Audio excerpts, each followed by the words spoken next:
का शुरू एक ऐसी जगह को दिखाते हुए होता है जहाँ सख्त सर्दी पड़ रही थी और एक जहाज बर्फ के नीचे दबा हुआ था। ये यहाँ तक कैसे पहुँचा, इसका पता लगाने के लिए एक रिसर्च टीम लेजर से बर्फ को काट कर एक होल करती है और उस प्लेन के अंदर जाती है। उसके अंदर जाने में बहुत मुश्किल हो रही होती है। टीम मेंबर को कोई चीज दिखाई देती है जो कि कैप्टन अमेरिका की शील्ड की तरह लग रही होती है, क्योंकि उस पर भी स्टार बना हुआ था और थी भी ब्लू और रेड कलर की। इनको कंफर्म हो जाता है कि ये शील्ड ऑफ कैप्टन अमेरिका ही है, लेकिन ये आई कहाँ से? क्या इस प्लेन में वो भी था? मल्टीपल क्वेश्चन सोच में आते हैं। अब सीन शिफ्ट होता है पास्ट की तरफ, जब हमें एक सिटी दिखाई जाती है।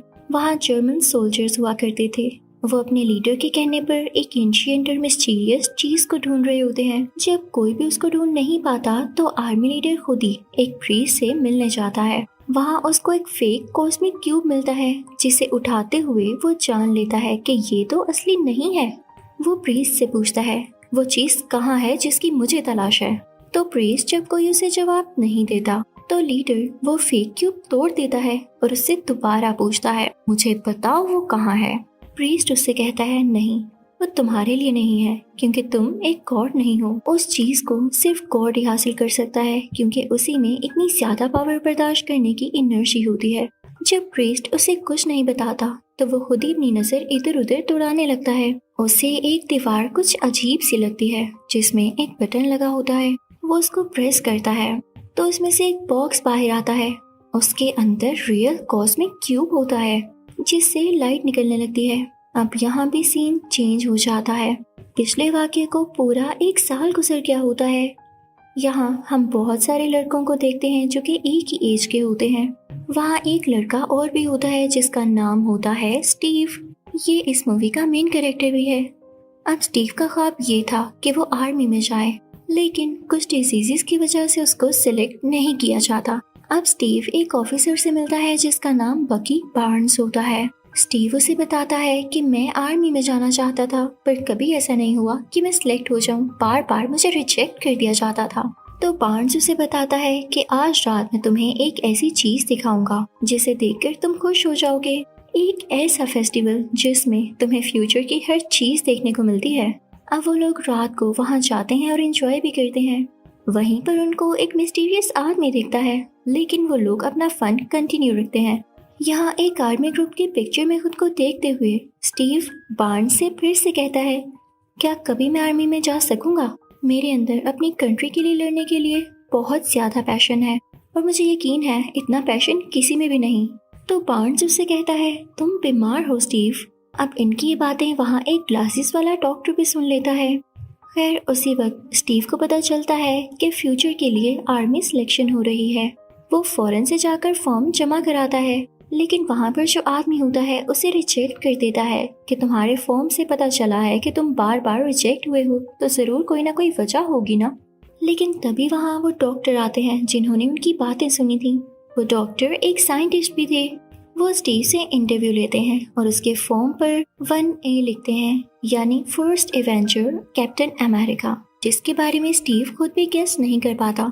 अब सीन शिफ्ट होता है एक आर्मी यूनिट पर, जहाँ के कमांडर्स को दिखाया जाता है, एक मेल कमांडर और एक लड़की पैगी कार्टर को। वहाँ के कमांडर साइंटिस्ट से पूछते हैं कि आप जानते हैं आर्मी को बहुत सारे ऑपरेशंस और टास्क दिए जाते हैं, मैं कैसे मान लूं कि स्टीव बेटर ऑप्शन है? तो साइंटिस्ट यानी वही डॉक्टर वहाँ एक बॉम्ब फेंकते हैं, जिसको देख के सब लोग अपनी जान बचाने के लिए भागने लगते हैं, जबकि स्टीव उसी बॉम्ब के ऊपर आकर लेट जाता है ताकि वो अपनी जान दे दे और बाकी लोगों को कुछ भी ना हो। ये देख के सब बहुत इम्प्रेस होते हैं और आर्मी कमांडर स्टीव को रखने के लिए मान जाते हैं। अब दूसरी तरफ हम एक आदमी रेड स्कल को देखते हैं। वो अपने साइंटिस्ट के साथ मिलकर कॉस्मिक क्यूब की पावर्स को जान रहा होता है और उसको यूज करके ऐसी एनर्जी निकालने की कोशिश करता है जो किसी भी प्लेन को 5-6 दिन तक उड़ा सके, यानी उसके लिए किसी फ्यूल की जरूरत न पड़े और हर वॉर में भी उन्हें एनर्जी दे सके ताकि वो जीत जाएं। आखिरकार कई दिन की मेहनत के बाद रेड स्कल का साइंटिस्ट वो मशीन बना ही लेता है जो कॉस्मिक क्यूब से एनर्जी लेगा और उनके टैंक्स में ट्रांसफर करेगा। उधर आर्मी यूनिट से पैगी कार्टर स्टीव को उसकी अपनी सिटी लेकर आती हैं, यानी जहाँ से स्टीव आया था।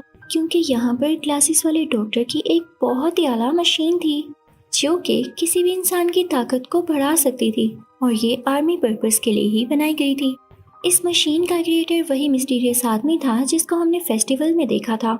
जब इसमें यूज होने वाला लिक्विड डॉक्टर यानी उसी साइंटिस्ट ने बनाया तो उनका भी नाम इसके क्रिएटर्स में आ गया और इसकी मेंटेनेंस का भी वही ख्याल रखा करते थे। अब इसी मशीन में भेजने के लिए स्टीव को यहाँ पर लाया गया था। अब स्टीव को इस मशीन में भेजा जाता है और उसे ऑन करके उसके मीटर्स को हाई लेवल पर सेट किया जाता है। मशीन हिलने लगती है और उससे बहुत सी लाइट बाहर आने लगती है। अंदर से स्टीव चिल्ला रहा होता है जैसे वो इतनी एनर्जी को बर्दाश्त न कर पा रहा हो, जबकि अभी मशीन सिर्फ और सिर्फ 70% लेवल पर सेट थी। मशीन में से स्पार्क्स निकलने लगते हैं और स्टीव की चीखें और ज्यादा बढ़ जाती हैं। उस मशीन को रोकने का फैसला लिया जाता है, लेकिन स्टीव बोलता है कि नहीं, मेरे में हिम्मत है, मैं इसको बर्दाश्त करूंगा, बल्कि इसको 100% तक बढ़ा दो। अब मशीन का लेवल 100% तक कर दिया जाता है और अब जब मशीन खुलती है तो सब स्टीव को देख के हैरान रह जाते हैं क्योंकि उसकी बॉडी बनी होती है और वो बहुत कमाल का स्ट्रॉन्ग लग रहा होता है। तभी वहाँ पर एक स्पाई आता है और डॉक्टर को गोली मार के वो सीरम ले जाता है जिससे स्टीव भी स्ट्रॉन्ग हुआ था, यानी वही फ्लूइड जो उस मशीन में यूज होता है। डॉक्टर काफी जख्मी हो जाते हैं। स्टीव उनके पास आता है और कहता है कि मैं आपको कुछ नहीं होने दूंगा और मैं इस सीरम को भी वापस लाऊंगा। अब स्टीव उस जासूस यानी स्पाई के पीछे भागने लगता है, लेकिन वो स्पाई एक गाड़ी में जा रहा होता है और काफी ज्यादा स्पीड से। स्टीव जो कि अब फाइनली कैप्टन अमेरिका बन चुका था, उसका तेजी से पीछा करने लगता है। वो स्पाई अगर अपनी गाड़ी को डिफरेंट गलियों में से निकाल कर लेकर जा रहा था तो कैप्टन अमेरिका भी कुछ कम नहीं था। कैप्टन अमेरिका भी जंप्स लगाते हुए उसके पीछे जाता है, लेकिन अब वो स्पाई पानी में चला जाता है और अपनी वाटरशिप में वहाँ से भागने लगता है, लेकिन कैप्टन अमेरिका उसे पकड़ ही लेता है। लेकिन तब तक उसने जहर ले लिया था जिसकी वजह से वो बच नहीं पाता। स्टीव जब वापस जाता है तो उसे पता चलता है कि डॉक्टर की डेथ हो चुकी है और क्योंकि फ्लूइड जाने की वजह से आर्मी और सुपर सोल्जर्स को नहीं बना सकती, तो वो ये फैसला लेते हैं कि स्टीव ही अब कैप्टन अमेरिका होगा और सब सोल्जर्स को लीड करेगा क्योंकि यही एक था जो कि सब सोल्जर्स से ज्यादा स्ट्रॉन्ग था। अब एक दिन एक मीटिंग में कैप्टन अमेरिका को ये पता चलता है कि उसका दोस्त यानी वही ऑफिसर बकी बार्न्स रेड स्कल के कब्जे में है क्योंकि उसने रेड स्कल और उसकी टीम के खिलाफ एक कैंपेन चलाई थी जिसमें वो खुद ही बेचारा पकड़ा गया। कैप्टन अमेरिका तैयारियां करने लगता है कि वो अपने दोस्त बकी बार्न्स और उसके साथियों को बचाने जाएगा। जैसे ही वो उस जगह पर एंटर होता है तो वहाँ पर फायरिंग शुरू हो जाती है, लेकिन जैसे तैसे करके कैप्टन अमेरिका वहाँ जाने के लिए मैनेज कर ही लेता है। अंदर जाकर देखता है कि बकी बार्न्स एक स्ट्रेचर के साथ बंधा हुआ है। वो काफी घबराया हुआ होता है और शायद होश में भी नहीं होता, लेकिन जैसे ही कैप्टन अमेरिका वहाँ जाकर उसे आजाद करवाता है यानी उसे फ्री करता है, तो बार्न्स को कैप्टन अमेरिका देख के उसकी जान में जान आती है। कैप्टन अमेरिका उससे कहता है तुम ठीक हो, तो बार्न्स उसकी बॉडी पर हाथ लगाकर कहता है तुम तो स्मार्ट हो गए हो। स्मार्ट यानी स्ट्रॉन्ग वाली वे में। वो दोनों एक दूसरे को देखकर बहुत खुश होते हैं और जैसे ही वहाँ से निकलने लगते हैं वहाँ पर ब्लास्टिंग स्टार्ट हो जाती है। सब टाइमर्स चलने लगते हैं और बाहर लोगों में और टैंक्स में भी फायरिंग हो रही होती है। इधर जब कैप्टन अमेरिका और बार्न्स एक ब्रिज पर पहुँचते हैं तो सामने ही रेड स्कल भी होता है।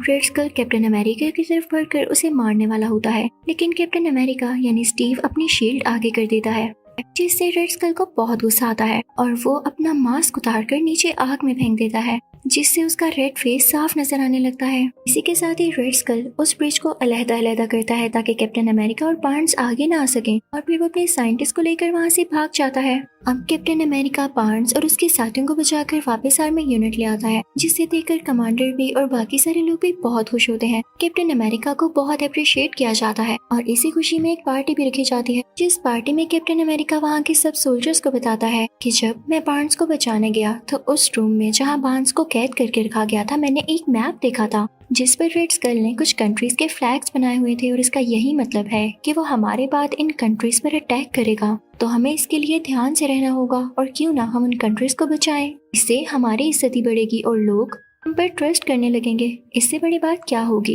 अब कैप्टन अमेरिका के साथ ही तैयार हो जाते हैं और अपने हथियार भी रेडी करने लगते हैं। वहाँ पर कैप्टन अमेरिका को एक नई शील्ड दी जाती है। अब कैप्टन अमेरिका अपने साथियों को लेकर एक ट्रेन की तरफ पहुँचता है जिसमें उस रेड स्कल का साइंटिस्ट था। वो लोग उसे पकड़ने ही यहाँ पर आए थे। कैप्टन अमेरिका अपनी सारी टीम को उस ट्रेन के अंदर भेज देता है और कुछ उस ट्रेन के ऊपर ही होते हैं और यहीं पर ही जब एक रस्सी की मदद से बार्न्स भी उस ट्रेन पर चढ़ रहा होता है तो ट्रेन एक खतरनाक जगह से गुजरती है और बार्न्स नीचे गिर जाता है।